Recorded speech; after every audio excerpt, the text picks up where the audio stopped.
যে world famous cricketer Tamim Iqbal আজকে আমাদের মাঝে এসেছে।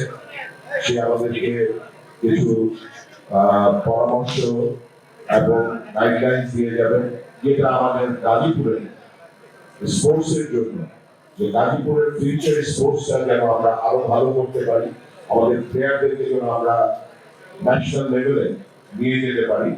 তো সেটার জন্য আজকের এই আয়োজন। তো আমি এখন মাইকটা হ্যান্ড ওভার করতে যাচ্ছি তামিমকে। তামিম প্লিজ। দেখবেন বিভিন্ন জায়গায় যখন ডক্টরদেরকে নিয়ে কোনো সমস্যা হয়, সবাই কিন্তু ওদের সাথে বসে, ব্যবসায়ীদের সাথে বসে, তাদের সাথে ডিসকাশন করে সমাধান করতে পারে। ডক্টরদেরকে নিয়ে বসে, বুদ্ধিজীবীকে নিয়ে বসে, বিভিন্ন স্টুডেন্টসদেরকে নিয়ে বসে। স্পোর্টসকে নিয়ে কিন্তু সবাই কথা বলে, সবাই ভালোবাসে, কিন্তু স্পোর্টসম্যানদেরকে নিয়ে কিন্তু এরকম আয়োজন খুব কম। যেখানে একটা একাডেমিতে যে খেলে তার সমস্যাটা জানা, কেন সে আগাতে পারছে না, বা একজন ফার্স্ট ক্লাস খেলে কেন সে আরো উঠতে পারছে না, এই জিনিসটা কিন্তু খুব কম।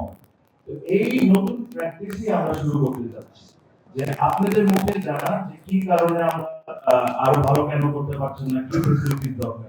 আমি ছোট করে বলি, আমি যখন গাজীপুরের এই প্রথম আমি বলতে পারেন যে সিটিতে আসছি, আমি নরমালি যখন বাইপাসে কোনো সময় কোন জায়গায় যাওয়ার সময় পাস করতাম, তো আসার সময় আমি স্টেডিয়ামটা দেখলাম। স্টেডিয়ামটা দেখে আমার কাছে নিজেই খারাপ লেগেছে। আমার কাছে মনে হচ্ছে যে এখানে রনি ভাইকে দেখছিলাম যে উনি পুকুর পরিষ্কার করছিলেন।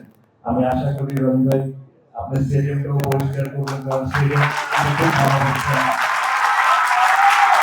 আমি যে বিল্ডিং এ থাকতাম রনি ভাই ওই বিল্ডিং এ থাকতেন।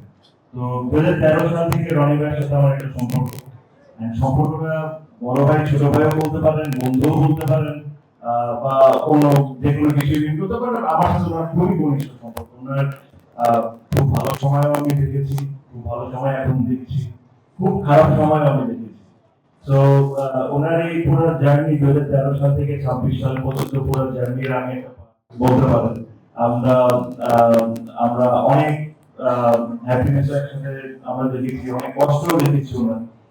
ওনার বাবা খুব সম্ভব তখন এখানে মেয়র ইলেকশন করছিলেন, তারপর ওনার বাবা মৃত্যু হয়। তো সবকিছুর একটা আমি পাচ্ছিলাম।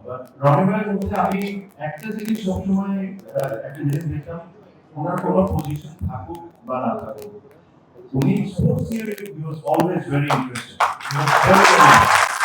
তো রনি ভাই কি জানেন না, রনি ভাই যখন 2013 সাল থেকে মানুষের পরিচয় হয়, আমার মনে হয় 14-15 দিকেই মনে হয় আপনি একটা টিম নিয়েছিলেন কলাবাগান, যেটা ঢাকা প্রিমিয়ার লিগে খেলে, কলাবাগান ক্রিকেট একাডেমি। আপনারা মেহেদী হাসান মিরাজকে চিনেন সবাই, নাজমুল হাসান শামসুদ্দিন চিনেন, সাবির রহমানকে চিনেন। এরা সবাই তাদের প্রিমিয়ার লিগের ক্রিকেটিং জার্নি কিন্তু রনি ভাইয়ের টিম থেকে শুরু করেছিল। আমার নিয়ে সবসময় একটা ইন্টারেস্ট, আমার কাছে সবসময় মনে হয় যদি স্পোর্টস নিয়ে কিছু করতে চান বা ভালো কিছু করতে চান, এই স্পোর্টস লাভিং পারসন। বাট তার চেয়ে বেশি ইম্পর্টেন্ট আমার এখনো মনে আছে, আমি যে প্লেয়ারগুলোর নাম বললাম, এই প্লেয়ারগুলোর মধ্যে একজন সে ফাইন্যান্সিয়াল সমস্যায় পড়েছিল ওই সময়। তাকে কিন্তু তার পুরো পেমেন্ট দেওয়ার পরও তার একটা ফাইন্যান্সিয়াল সমস্যা হয়েছিল। আমার এখনো মনে আছে যে রনি ভাই তখনও তাকে হেল্প করেছিল। এটা নট অ্যাবাউট অনলি